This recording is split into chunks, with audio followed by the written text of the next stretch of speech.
The debate has raged in comic shops for 60 years, but the Marvel Cinematic Universe has finally made it a reality in 2026. On one side stand Earth's mightiest heroes, a team of gods, soldiers, and monsters who defeated a Titan. Opposing them are the Children of the Atom, evolution's next step, trained since adolescence to protect a world that hates them. This battle goes beyond who punches harder to become a question of tactics, mental warfare, and reality-warping power.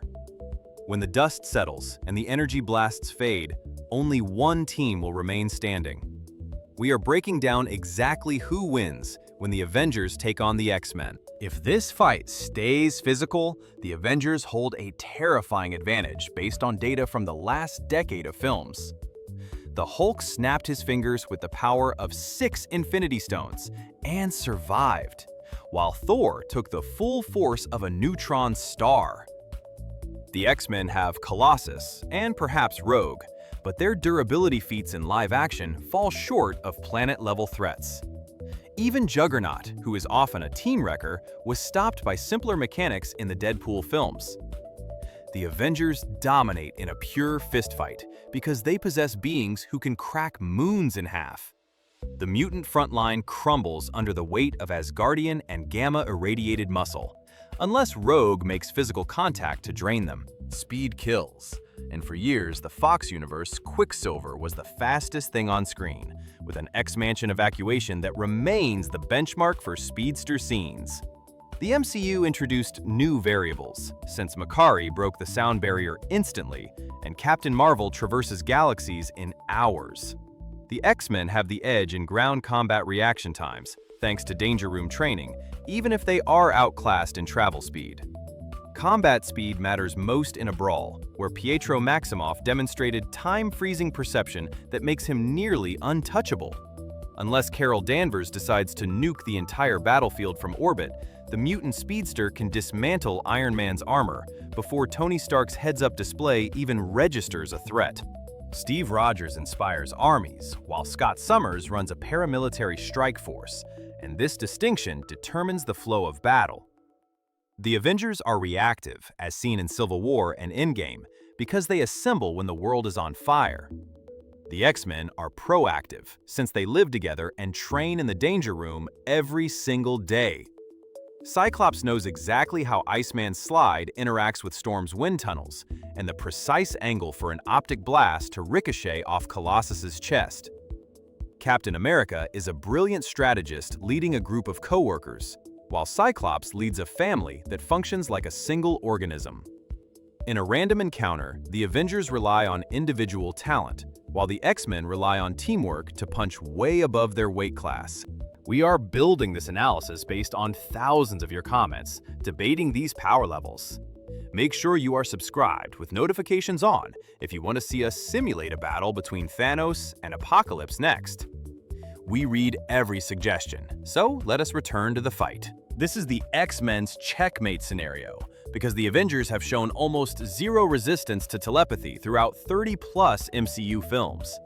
Scarlet Witch manipulated their minds in Age of Ultron effortlessly, and Mantis put Thanos to sleep.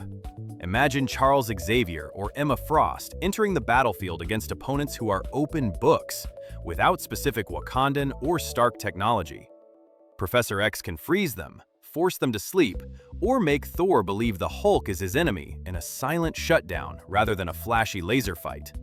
The battle ends before a single punch is thrown, unless Doctor Strange casts a protection spell immediately, because the mind is the Avengers' softest target. The Avengers dominate reality, even as the X-Men dominate the mind, because magic is a weakness for mutants that has few counters. Magic is a powerful teleporter, but she is not the Sorcerer Supreme, who can mirror dimension the entire X-Team into a reality where up is down. The Scarlet Witch showed exactly what happens when she stops holding back in Multiverse of Madness.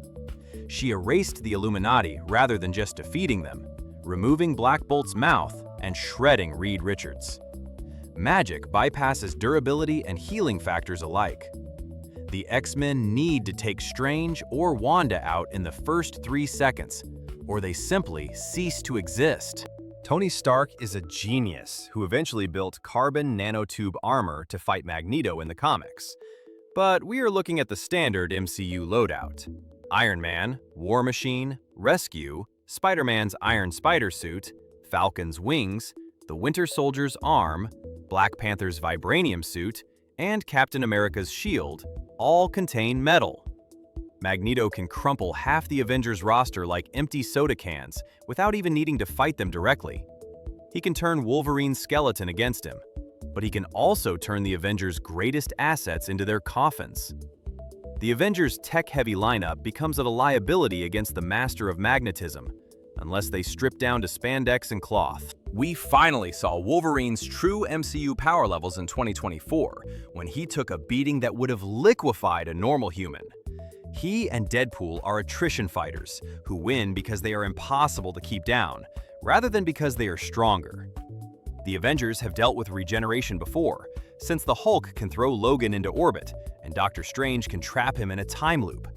Wolverine is dangerous in close quarters, but he lacks the range to threaten the Flyers. He acts as the ultimate distraction to keep the heavy hitters occupied, while the real damage dealers, like Storm and Cyclops, set up their attacks. Logan survives the fight, without necessarily winning it. The god of thunder versus the goddess of weather is the matchup everyone wants. Thor generates lightning magically, while Storm manipulates the atmosphere itself. Storm has suffocated opponents in the comics by pulling the air from their lungs and controlled solar winds in space. Thor opposes this with thousands of years of combat experience and a weapon that controls the Bifrost. The edge goes to Thor based on durability because he gets charged up by lightning, while Storm can be hurt by it. Ororo Monroe has the finesse to create tornadoes inside Thor's ears, but she is a glass cannon compared to the son of Odin in this battle of first strikes. The conversation changes instantly if Jean Grey is present and the Phoenix Force is in play. The Phoenix is a cosmic entity that consumes stars rather than just a power boost. We saw in Dark Phoenix that she can unravel matter on a molecular level effortlessly.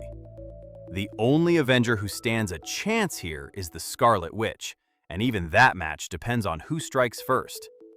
The Phoenix defeats the entire Avengers roster without Wanda present. Captain Marvel might absorb some energy, and Thor might survive a few hits, but the Phoenix is life and fire incarnate that burns through tech, magic, and godhood alike as the X-Men's nuclear option. One of the most famous comic rivalries must be considered, since Rogue's power is to absorb memories and abilities through touch. She permanently stole Carol Danvers' powers in the source material and left the Avenger in a coma.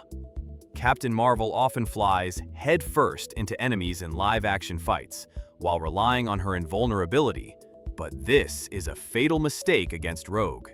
A single grab, or moment of contact, means the Avengers lose their strongest energy projector, while the X-Men gain a flying, photon-blasting powerhouse. Captain Marvel's arrogance is Rogue's greatest weapon, because Carol wins if she keeps her distance, but powers up the enemy team if she tries to brawl. The Avengers summoned an army in Endgame, but the X-Men are a species. The versatility skyrockets when including the extended roster of Iceman, Archangel, Psylocke, Nightcrawler, Beast, and Kitty Pryde. Nightcrawler can teleport Hulk into a volcano, while Kitty Pryde phases through Iron Man's armor to pull out the wiring. Iceman is an Omega-level mutant, capable of freezing hell over. The Avengers have a shallow bench of heavy hitters, with a steep drop-off after the top tier, while the X-Men roster is deep with specialists who have powers that defy physics. The mutant variety offers a solution to every problem the Avengers present in a prolonged engagement. The Avengers take the victory 6 times out of 10 in a random encounter on the streets of New York. Raw power usually wins short fights, and Thor, Hulk, and Captain Marvel can level the city block before the X-Men can set up their complex teamwork. Cyclops needs time to coordinate, and Professor X needs a moment to focus. A Mjolnir strike or a photon blast ends the fight quickly in the chaos of a sudden brawl. The X-Men's glass cannons, like Cyclops, Storm, and Jean, are too vulnerable to being speed blitzed by the heavy hitters of the MCU, making the Avengers the better brawlers. The odds flip drastically to the X-Men winning 8 times out of 10 if we give both teams 1 hour to prepare. Professor X isolates the mines he needs to shut down, while Magneto identifies the metal in the opposing gear. Nightcrawler plans his teleportation routes, and Rogue positions herself to intercept Captain Marvel. The X-Men are a tactical unit, compared to the Avengers' response team status.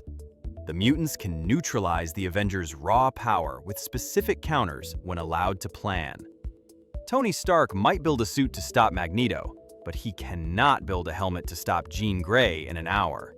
Strategy beats strength. Deadpool represents the wildest variable introduced to the MCU because he reads the script instead of just breaking the fourth wall.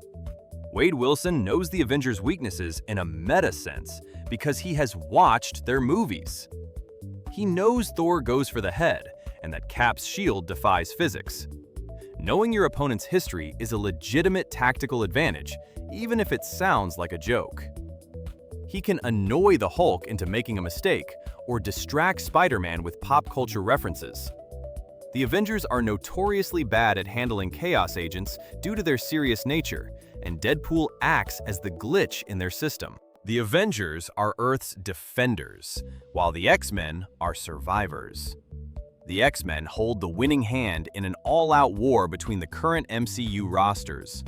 The combination of telepathy, magnetism, and Omega-level reality manipulation is too much for a team that relies heavily on technology and physical strength. The Avengers possess the heavy hitters, but the X-Men possess the counters. It would not be a quick fight, and the destruction would be absolute. Yet the mutants are the ones left standing when the smoke clears. They have spent their lives fighting for a world that fears them, and that grit makes the difference. This rivalry defines Marvel history because it represents the clash between the soldiers we admire and the outcasts we relate to. The crossover is inevitable, whether you back the Shield or the X-Gene. The power scales will shift with every new movie and every new hero introduced in Phase 6.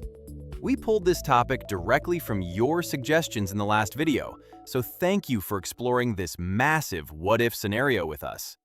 Drop your choice for the winner in the comments below if you have a different opinion, and subscribe for more explorations of the multiverse.